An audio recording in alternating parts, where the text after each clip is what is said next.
I'm here today with Kirnat Anand. He's the founder and CEO of KAS New York, a B2B lifestyle women's wear brand that he sold in November. Prior to selling the business, he led a team of over 200 employees across 3 countries. He's currently serving as a board and council member for the NYU Leonard Stern School of Business's Fashion and Luxury MBA Council, Virgin Innovation Labs Stern Venture Fellows, W.R. Berkeley Innovation Labs, Numa New York, and even a nonprofit called Marici that targets child sex trafficking. Prior to being an entrepreneur, he was an investment banker at JP Morgan in the leverage finance group focused in technology, media, and telecom. He graduated cum laude from NYU Leonard Stern School of Business, where he was a walk-on for the university baseball team. Kirnat, welcome to the show. Yeah, thanks so much. Thanks for having me. So I'm really curious about KAS New York, and as someone who also recently exited my company, just tell me first about what KAS is, why you chose to focus on women's wear, and then we'll get to your entrepreneurial journey and where you are today. Yeah, thanks. It was a very unconventional path. I grew up first generation here, and being a son of immigrants, I think a lot of my travel in my early days revolved around going and accompanying my parents in their work. And my father was a textile engineer. My mother was a fashion designer, both entrepreneurs. I think back in the day they were called small business owners, not entrepreneurs. Right now we have a sexier spin on that term. But I remember as a child just traveling to either India, China, Mexico, Portugal, Pakistan, all over Bangladesh, just seeing factories, mills being evolved around these creative seamstresses, and just I guess it ignited a passion both for entrepreneurialism, to own, start, and grow something, and then also in that creative element. So a little bit of left, a little bit of right brain, a little bit of both. Being a first generation, my parents told me basically, and I don't know if you have a lot of friends in the Indian community, you kind of given 3 paths: lawyer, doctor, or investment banker. I went with the one with, I guess, the least amount of education and the highest ROI. But after that, I kind of figured out real quick what I wanted to do and what I wanted to start. Yeah. Yeah. So tell me about why finance and jumping into fashion. Yeah, so finance was simple. I was fortunate enough at NYU. I got recruited really early my senior year, and was kind of like I kind of positioned myself. I placed myself through internships and working throughout the year to land that job at JP Morgan, which was a great sort of building block for me. Some of my closest friends, some of my core sort of skills that I think I built that have definitely helped me throughout my journey as an entrepreneur or as a founder come from investment banking. The ability to dive deep, the ability to have attention to detail, the ability to analyze something from multiple aspects, think outside the box. So all this comes from finance. Why fashion? When I left banking, I sort of had that passion for fashion that we discussed earlier, but I also felt that there was a void in the market. This was Instagram, pre all the digital native brands. And we noticed that there was a major disconnect between the way a lot of the department stores and a lot of the chain stores like your Anthropologies or Free Peoples of the world were connecting with their consumer. And how can we create one-off bespoke solutions, and what can we stand for to disrupt the sort of industry? And 2 things that jumped out at us were speed and price. There is a notion that big companies are not innovative, which I completely disagree with. I think that's a false belief. I think there's a stat out there that Google has over 60% of the top ML or AI engineers on their team. Big companies are the most innovative companies, but the way you can disrupt a big company is by standing for something, have a point of view, and then offer maybe a better value or value proposition at a better price. And that's what we came in.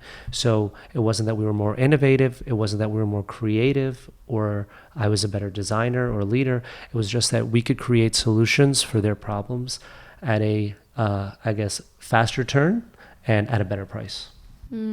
Okay. And so from there, you took that leap and you grew it into a 200-person company, right? What did you find very quickly that was driving your growth? Yeah, so I think would, people ask me all the time, why did they, and these are buyers or stores, believe in you? You don't have any fashion training. A heterosexual Sikh male from New York and with a finance background, what is he going to tell me about women's fashion, right? I mean, I was designing women's dresses and blouses, but I guess it's just like any other problem. It's just like any other sort of pain point that companies have. So you try to minimize the friction. You try to understand the consumer. I mean, today, look at all the OTT outlets coming out. Everyone's trying to just get closer to their customer, know their customer, obtain data from their customer, so then they can retarget them, upsell them, etc. So it was just a matter of me understanding the problems and creating solutions. So back to your question about how we grew the team, I think we grew the team by putting our clients first.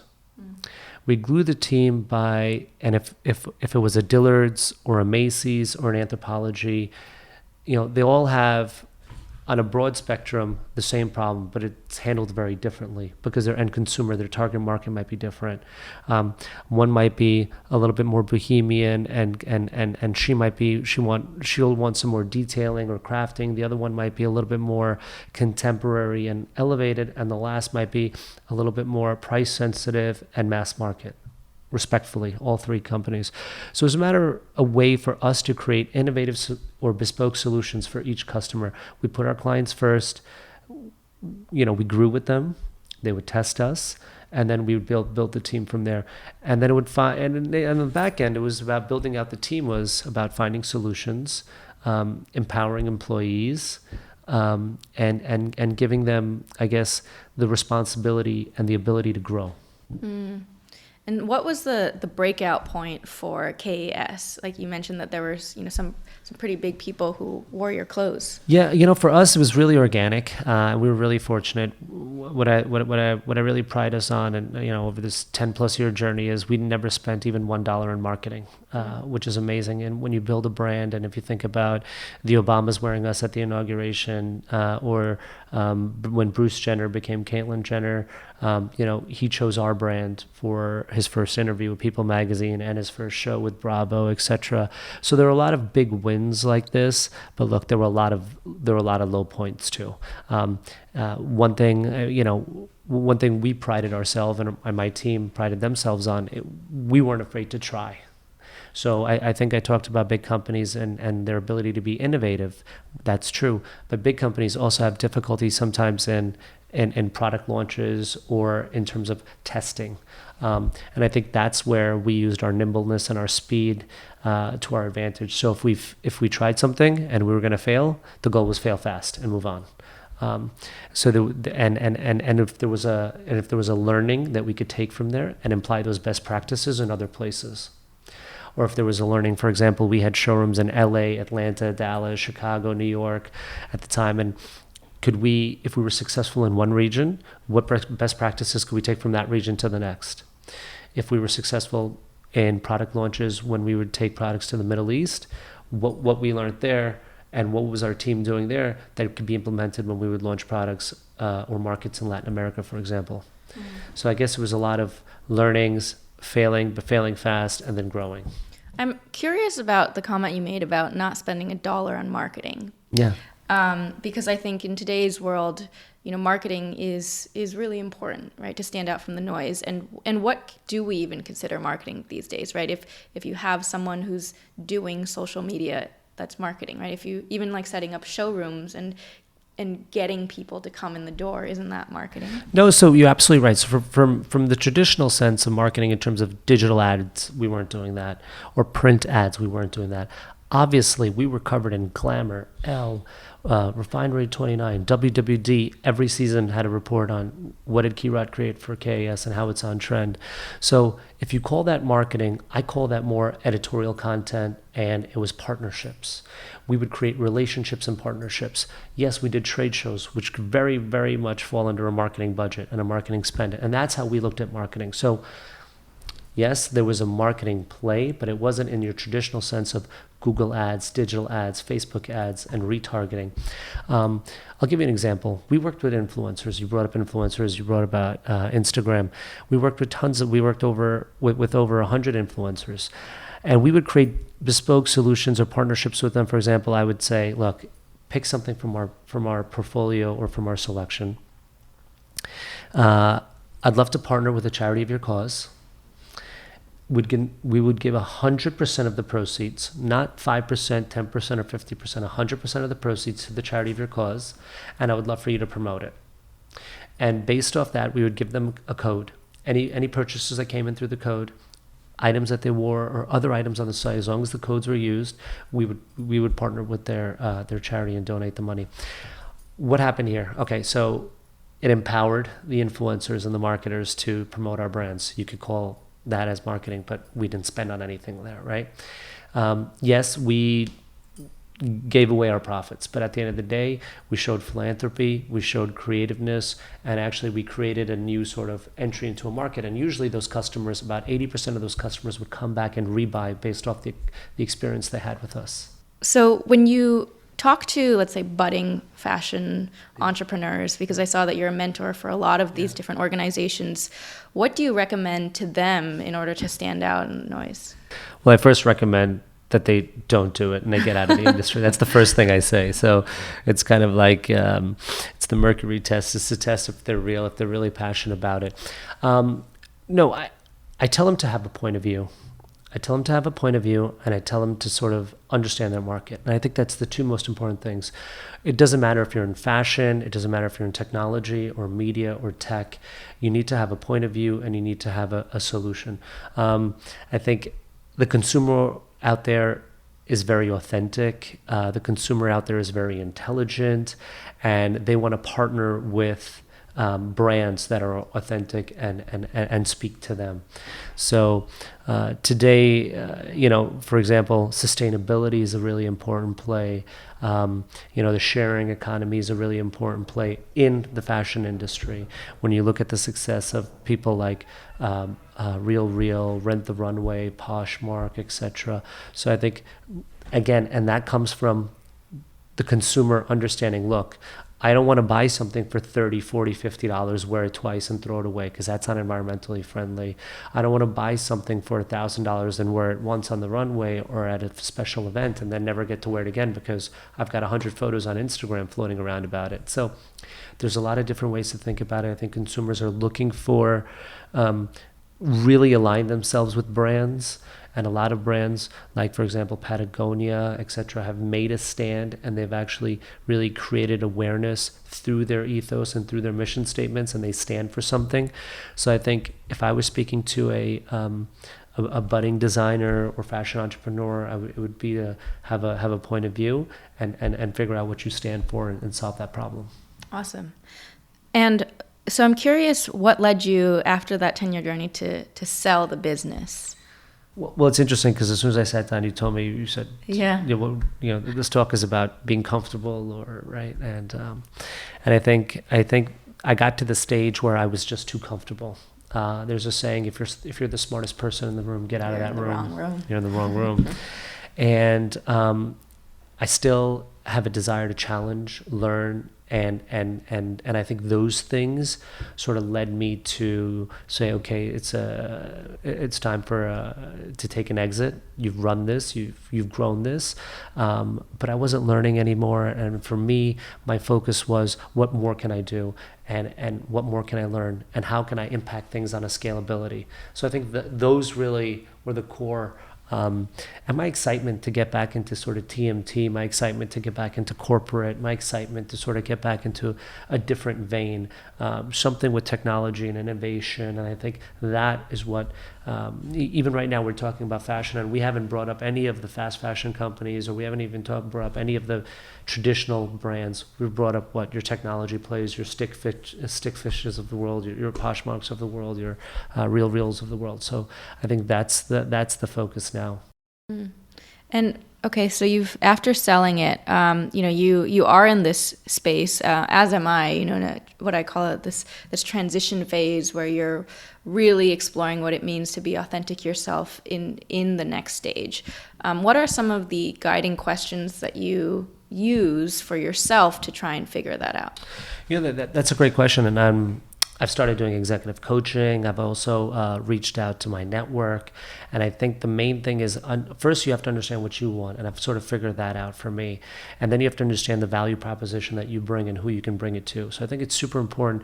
Look, transformation is an important thing, and it's both personally and professionally. And one time we went through transformation with my company when we were 100% focused on B2B and private label, and then we transformed into a branded company, and we were B2B2C, and we owned our brand, and that was KS New York.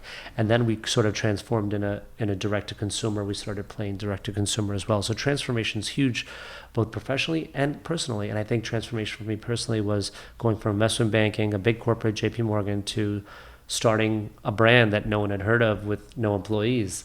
And now I'm transforming again. And I think that transformation now, this time, is it's super exciting for me because I sort of understand the value proposition that I bring.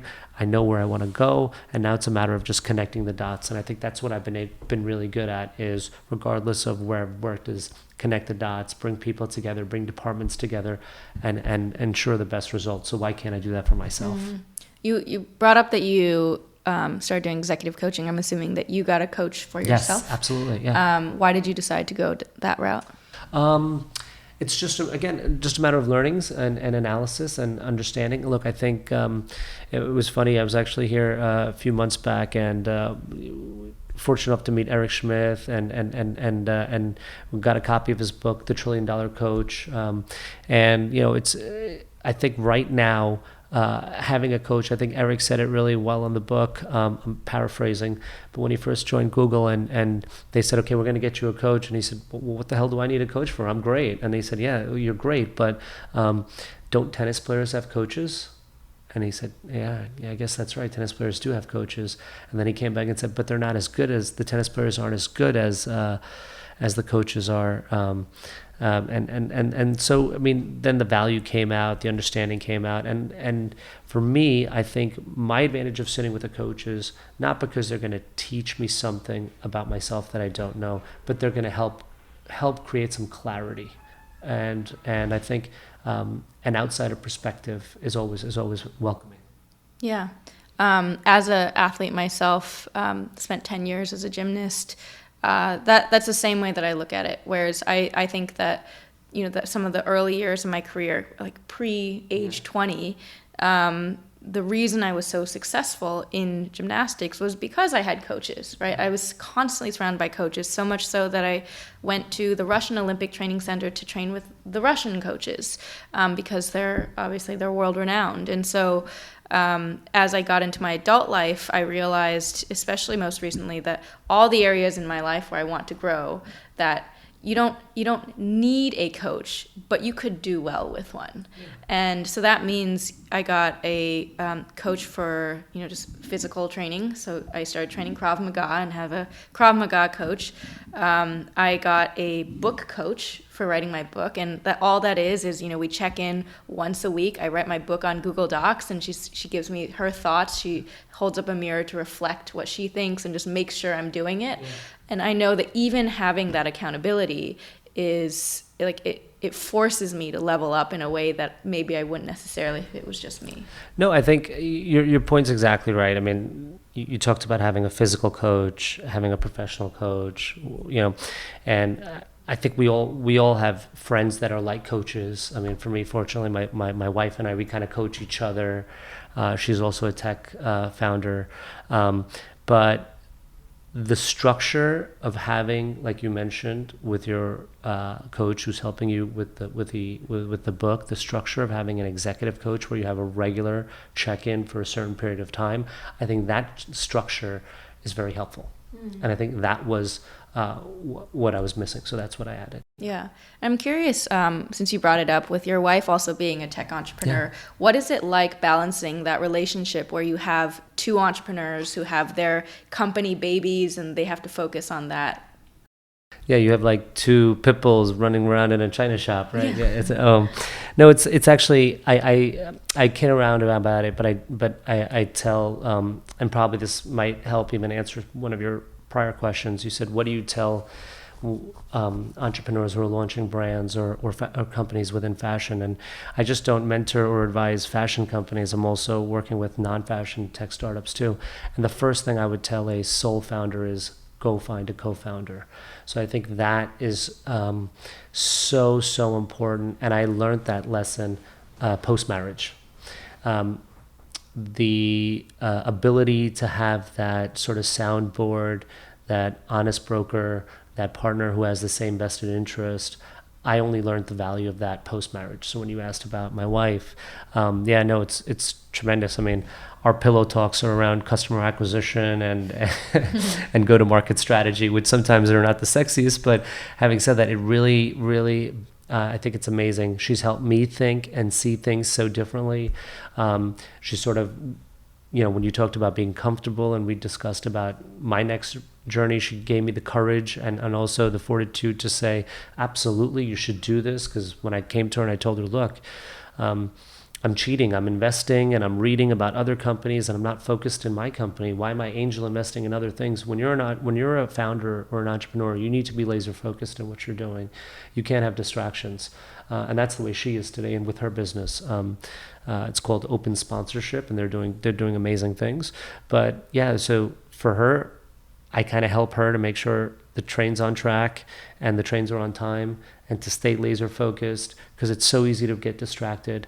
And I think she's helped me to sort of see clarity of, what, I wasn't being fulfilled, and my fire wasn't being fueled by KAS, and it was time to say, thank you. It was a great journey, and exit the business. Yeah, I mean, I always say that it's really about when it comes to like personal relationships, finding a co-founder in life. Yeah. Right. Like I've had experiences where I realized that I was,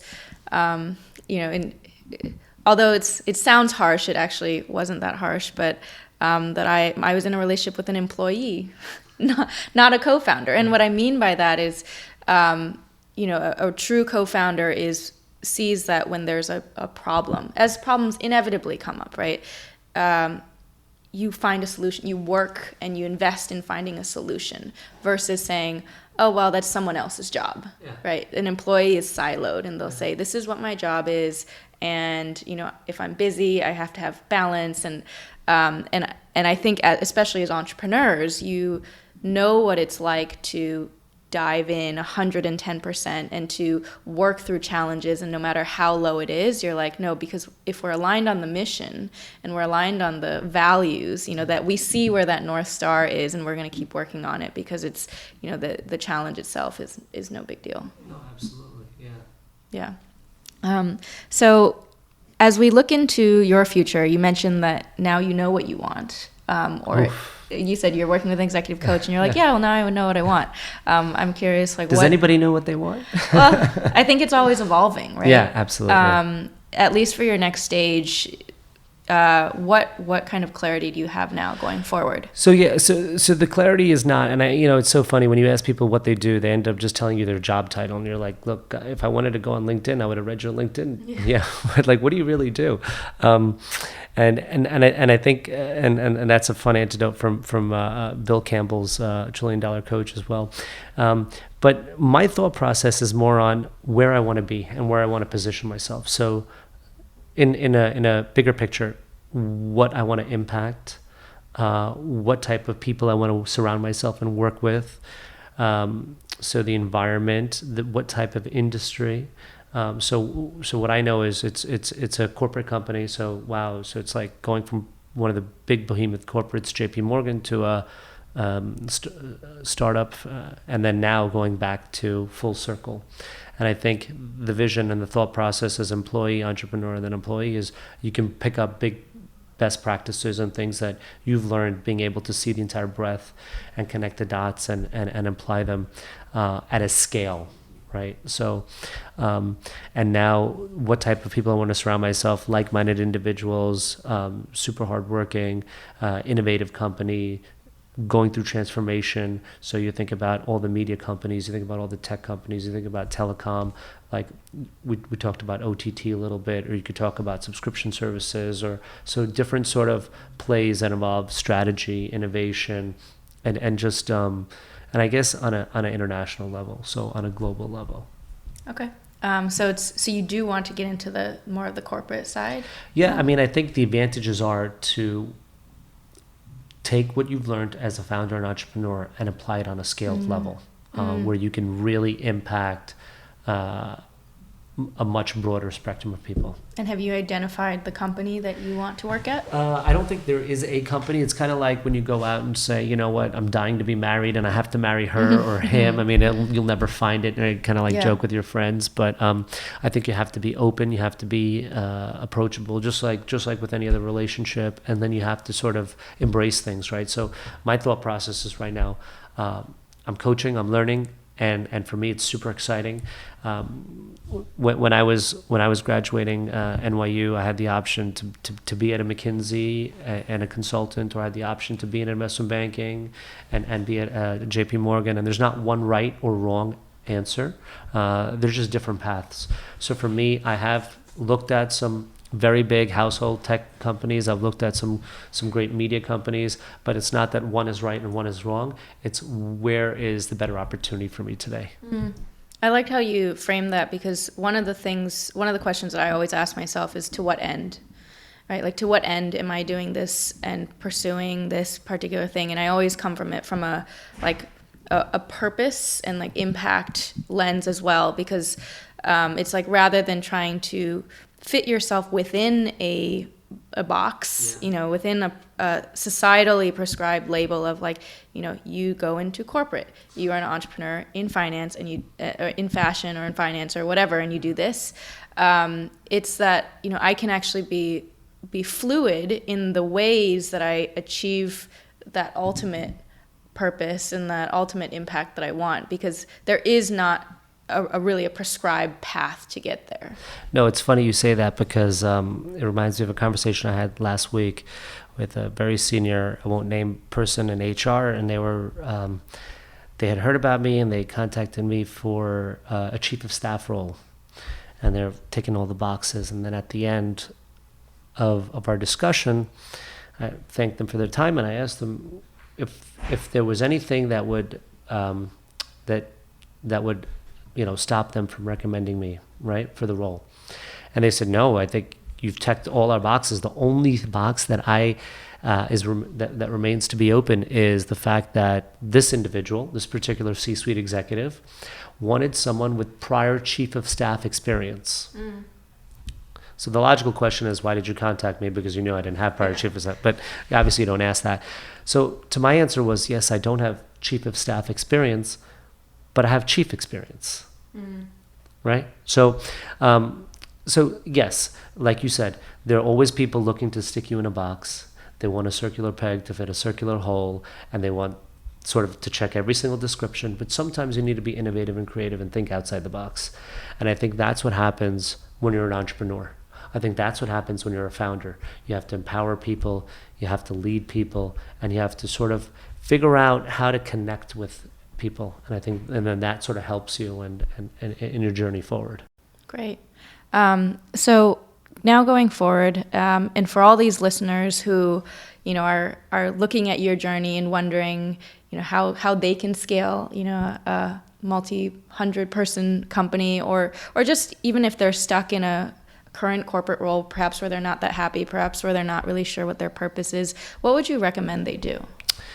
Look, it's easy for me to say, get out and follow your dreams and this and that, because I've been really blessed, and I think I really am lucky. I left investment banking, I followed my dreams, and things were great. And I was able to successfully exit, and I don't need to jump in tomorrow. Sometimes, people have mortgages, they have to take care of their kids' tuitions, etc. So it's not easy just to say, hey, leave and follow your passion and things will work out. I'm a very operational, logistical, planned person. I think it's important. Even when I talked about why was KAS so successful, I think it's because I really understood the market and I really understood my clients, and I put their concerns before mine. I think if whoever is listening to this podcast and they're thinking about their next journey or their next move or their transformation personally and professionally, I think it's important you take some time to sort of evaluate where you want to be. The goal I would the outline I would say is work it backwards, write your goal up top, and then the steps to get there will be easy to figure out versus, oh, I'm going to go get an MBA or I'm going to go get a this. And well, okay, great, get the MBA. And then when you graduate from Columbia or wherever, what is that going to do for you? And then, so I think it's best to say, I want to be here and this is what I want to be doing. And then how do I figure out how do I get there? And then figure out the path backwards. Got it. Yeah. So we always end the episode with a micro action, a challenge. So, that's one challenge. And even if they, could do this right now in the car, is there another micro action that you would recommend? Yeah, no, I think baby steps are super important. Celebrating victories are really important. I would kind of like, the main goal is always great to obtain, but you're not going to get there. You got to have to move the chains, one first down at a time, so to speak. I think my micro challenge would for any listener is to try something out of your comfort zone that helps get you one step closer to your ultimate goal.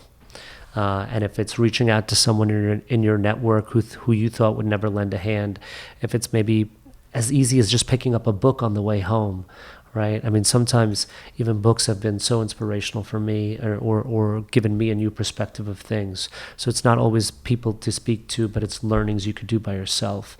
I would say challenge yourself by doing one small motion towards the step towards your goal. And if you do that on a consistent basis, before you realize it, you'll be at your ultimate goal. Yeah. And I love that you even mentioned the book aspect because a lot of people say that they can't find mentors, they can't find advisors, but then like you think about it and there's all the books, like the greatest authors, like those are mentors at your fingertips, right? Absolutely. Look, if you can't find a mentor, just my email is kirnatanand@gmail.com or just add me on LinkedIn. Happy to reach out and grab coffee. Like I said, I think everyone in your network, believe it or not, is willing to help. They just don't know that you want the help. Otherwise, I'll look out for your email. Awesome. Last question. A book you would recommend? Oh, so one of my favorite books this year was obviously Bad Blood. I love that book. If you're thinking about, what am I reading right now? Gatekeeper. Why? It's about chief of staffs, which is a very sort of important sort of role for me going forward. I'm thinking about, if you're in the tech industry, I love Growth Hack is a great one. One I really enjoy just for fun is Powerhouse. I think everyone who reads that will enjoy that. That's the book about CAA, the Creative Artists Agency, and their sort of build up. So here are a few fun ones, but definitely read Bad Blood about Theranos. Okay, awesome. Thanks so much. Thank you.